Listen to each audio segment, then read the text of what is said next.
حرمت عليكم أمهاتكم وبناتكم وأخواتكم وعماتكم وخالاتكم وبنات الأخ وبنات الأخت وأمهاتكم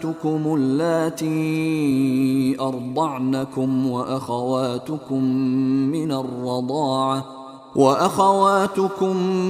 الرضاعة وأمهات نسائكم وربائبكم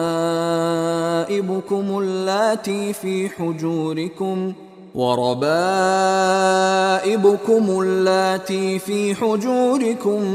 من نسائكم اللاتي دخلتم بهن فإن لم تكونوا دخلتم